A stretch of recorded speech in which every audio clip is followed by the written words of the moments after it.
Hi guys, welcome to Dr. Mango's class on malingering, factitious, and somatic symptom disorders. A lot of big names, but this is actually not that bad.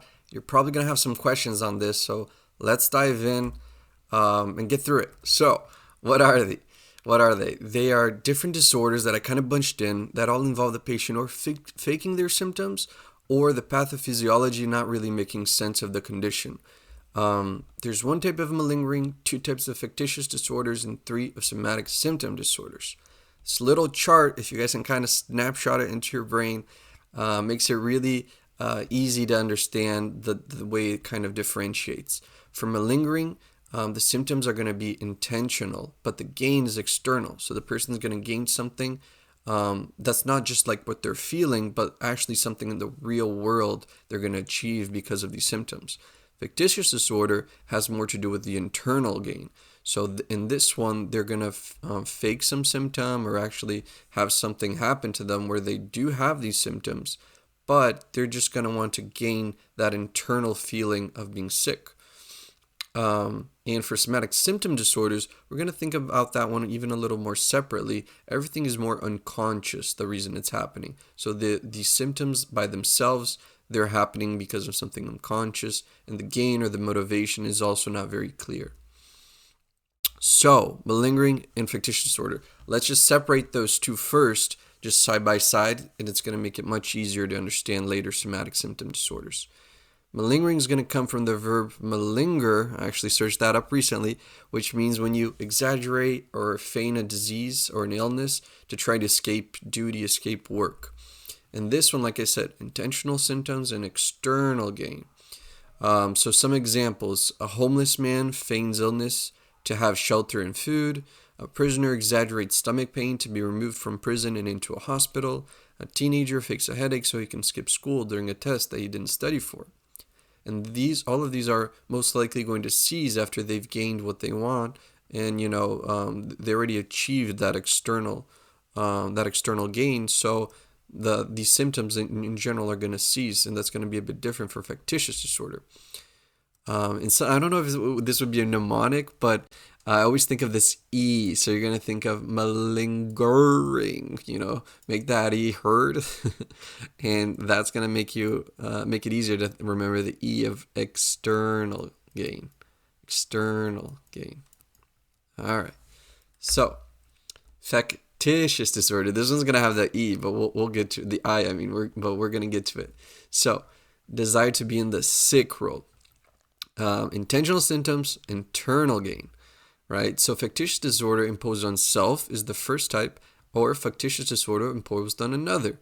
Kind of the same thing. It's just that one, the person is going to have that be happening to themselves, and the other, they're going to impose that normally on, let's say, a child or the elderly. It's a form of elderly abuse or child abuse, but it can also be into adults.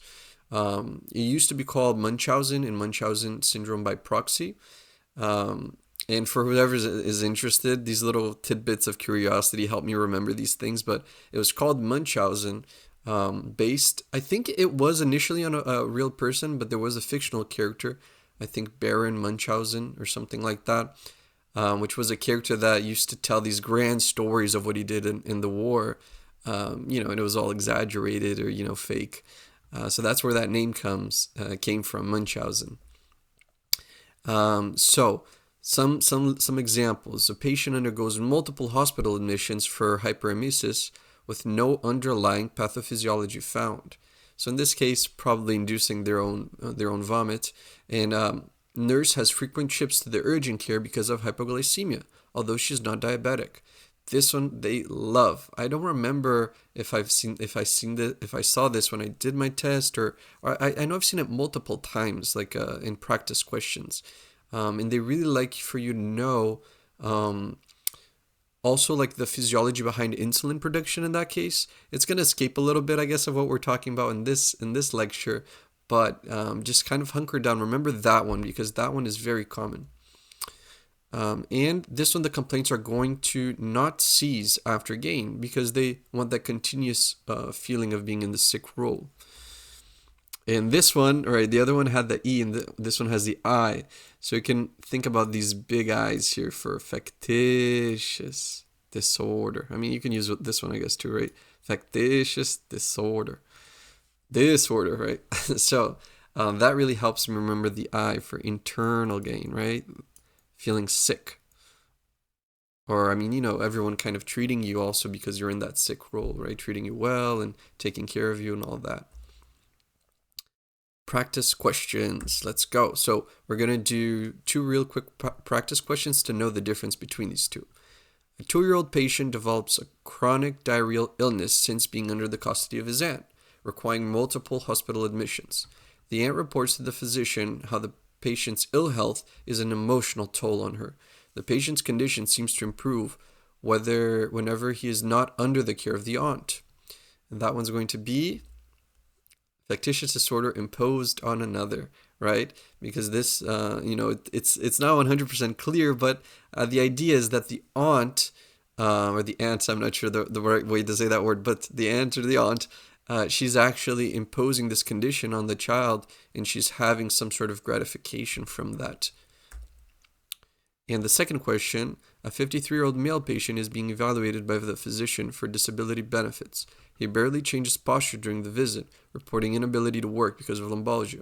He flinches from pain when the physician touches his lower back. During the end of the appointment, he shows the physician a video of himself doing yard work in his new garden. So this one, malingering, right? So basically in this situation, you can see that the patient is trying to achieve an external benefit, which would be disability benefits, right? But in these questions, they'll give you a hint that the physical exam doesn't really make sense. If you can't even move during the visit, how can he, easily be doing yard work, for example, on a previous day? So somatic symptom disorders. We're almost done. So somatic symptom disorders. This is going to be unconscious symptoms, which is different than the other two, and also an unconscious gain. You're not really going to think that the patient's gaining something external or internal. It's just very hard to measure. And there's going to be 3 variants for, so that's somatic symptom disorder, illness anxiety disorder, previously called hypochondriasis, and functional neurological symptom disorder, formerly conversion disorder. So first, I think it's good to try to think of these two kind of as like opposites almost, or or not opposites, but kind of very similar. And for somatic symptom disorder, I want you guys to think of the words, so somatic symptom. There's a symptom, right? So the patient's going to have at least one bodily complaint, one symptom lasting months to years, and it has to be associated with a lot of thoughts and anxiety about those symptoms. On the contrary, illness anxiety disorder, it says in the word, right? They're anxious about possibly having an illness. And the patient's going to just have a lot of that, the anxiety, the preoccupation about maybe having an illness. And they might have small symptoms, but mostly they don't have any symptoms, or there's no real main symptom. It's just that anxiety of maybe having a serious disease. And the third, functional neurological symptom disorder, the patient, normally after an acute stressor, is going to have a loss of a sensory loss or a motor loss generally. And it's not really going to be explained by the physical exam. The physical exam and the imaging is going to show that organ or that, that nerve or what that's functioning perfectly. But that person's going to have that symptom either way. A lot of times they'll say this is almost 100% associated with this under here, right? La belle indifférence, which is, I believe, a French term that means like the beautiful indifference or the beautiful ignorance. I think indifference, yeah, but where the patient doesn't really care about having that. So imagine if you wake up and all of a sudden you're not seeing from one eye. You're going to be so worried about that, and these patients might arrive and not really care. I'd just like to point out, though, I have done practice questions in which it seems like that's the correct answer, but they have like multiple sclerosis or they have another condition that the physical exam, or the findings do suggest, but they'll also have label indifférence, just to kind of, because theoretically this can happen in various other conditions. It's not just with functional neurological symptom disorder. So don't always see that as like 100%. If you see the patient not caring about having something serious, it is conversion disorder or functional neurological symptom disorder. That can be other things. If you feel that the physical exam and that the testing does make sense for a certain neurological disorder, you should pick that one. Okay, so some quick questions. If you guys want to do them yourselves, feel free to pause. But a 20-year-old female patient is brought to the urgent care by her roommate. She says that they spent the night studying for a test, and a few minutes before leaving for school, the patient reported not seeing out of her left eye. Neurological examination and imaging is normal. The patient asks if they can leave so they might still arrive in time for the test. Kind of gave that one away maybe a little too much, but functional neurological symptom disorder. Question 2. A 34-year-old female patient comes for an appointment with her new primary care provider. She states that she has felt chronic abdominal pain for over 10 years, which she is afraid is related to cancer. She has gone to multiple primary care providers and specialists for this matter. She brings a folder with various diagnostic imaging and lab work, all negative for any pathological processes. That one is going to be somatic symptom disorder. Why? Because she really does have that symptom, right?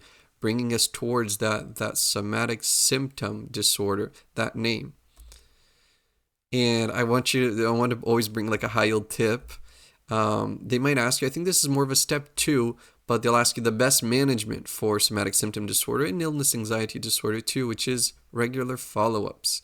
So, these patients, they're just always tossed around from one physician to the next, from one specialist to the next. And the best thing for them is to feel heard and feel like the physician, the provider, cares about what they're feeling. So having a lot of follow-ups and managing them, gradually getting to know them, that's the best thing so that they can feel heard, okay? And the last question, a 44-year-old male patient reports to their primary care provider that they would like a new CT scan of the abdomen to screen for pancreatic cancer. He says he has been severely anxious about having pancreatic cancer ever since his best friend was diagnosed with the disease. He says that this week he was constipated and is scared of it being a sign of malignancy. Through different providers, he underwent CT scans of the abdomen over the past 3 years. So which one is this? The only one we didn't talk about yet, illness anxiety disorder. And for this one, you can think of the name, right? He's anxious about an illness. And he has a small symptom, of being constipated, but it's not the focus, right? The focus is the anxiety about having that illness.